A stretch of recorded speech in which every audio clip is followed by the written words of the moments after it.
I'd like to introduce Bob Edgar, President and CEO of Common Cause, a national nonprofit citizens lobby working to make government at all levels more open, honest, and accountable. Bob has served for 12 years in Congress and was the General Secretary of the National Council of Churches in Christ for 7 years prior to joining Common Cause. He is also has been a water specialist on the Public Works Committee. We're honored to have him with us.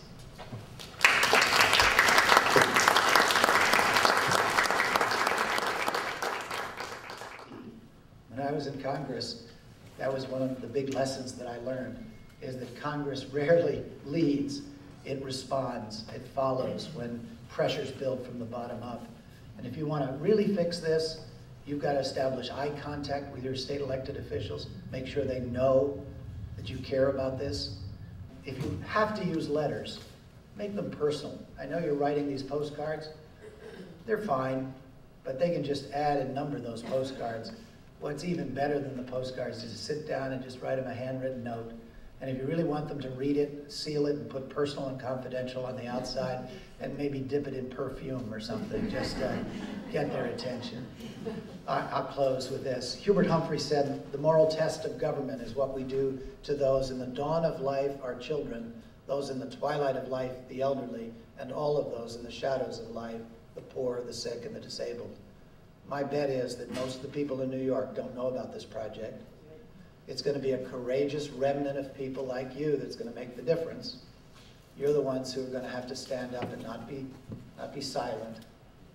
And you're going to have to recognize that it's usually a courageous remnant that changes the world. I wish you well in the project.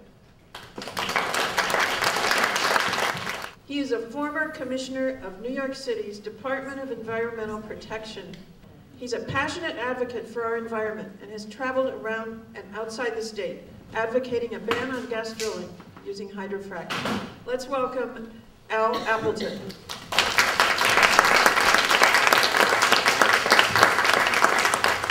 A good part of that introduction that was skipped is that I was the person who actually created the New York City Watershed Protection Program. So this is a topic I feel is near and dear to my heart, and there's kind of an ethics that ex-commissioners don't mess around too much in their successors' behavior. But I think this issue is so important that I've decided to come off the fence. Marcellus natural gas drilling. I want to reiterate what I just said. This is not just an environmental issue. This is the biggest environmental issue in New York State, in Pennsylvania, and other parts of the Northeast that we will face in the next 5 to 10 years. If you want to see much of the New York and Pennsylvania landscape, the Pennsylvania landscape is already scarred by dead mines and other leftovers from the old energy era. If you want to see that landscape replicated here, if you want to see the worst thing to happen to the Northeast, and strip mining has been taking West Virginia and Eastern Kentucky apart, we will go forward with uncontrolled Marcellus gas drilling. What's the alternative? It was said that I propose a ban on hydrofracking drilling. That is true, but I do not support necessarily a ban on natural gas drilling. What I support is trying to create a sustainable natural gas industry. What the natural gas industry is proposing to us is what I would call the old accounting, which is let us give you a cheap at-the-pump product by externalizing all our costs. Because if we added up all those costs, we would find that the amount of money they're promising us is far less than the amount of money it's going to cost. The old development accounting, which is not a free market accounting, I might add in passing, is to externalize costs and make things cheap. What we need is the new accounting of sustainability to get costs accurate. Because if you know anything about free market theory, the most basic thing is you get the cost accurate, you'll get the best use of resources. Now, this is some interesting twist that if you're going to get involved with this issue, it's very important you know about. First of all, most of you who pay your own electric bills will see on your bill a little amount of money for the promotion of green energy. The state of New York is spending over $1 billion a year promoting that. Pennsylvania, similarly, the Obama administration, as it pursues its vision of a green energy economy, is doing the same. But what happens to that money when we, at the same time, subsidize natural gas by refusing to demand that it be done without environmental consequences and in a sustainable manner? We lower the price of natural gas as a fuel, and therefore we make it harder for green energy, to get started. We make the amount of money we are spending, in some sense, be wasted.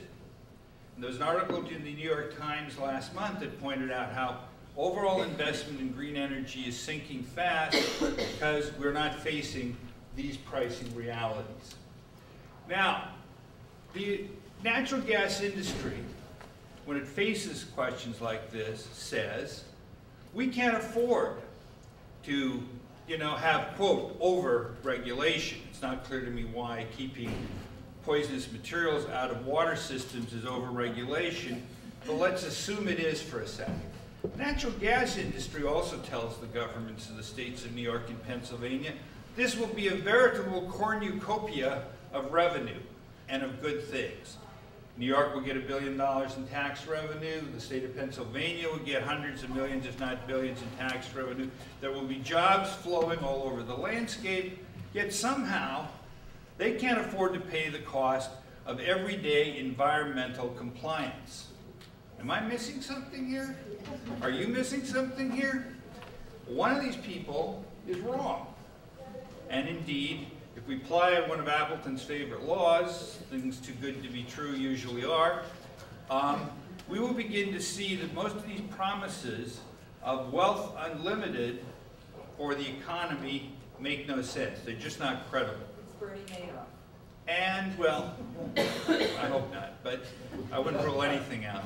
Now, let's take another look at, let's say though they got this wonderful natural gas economy for a second.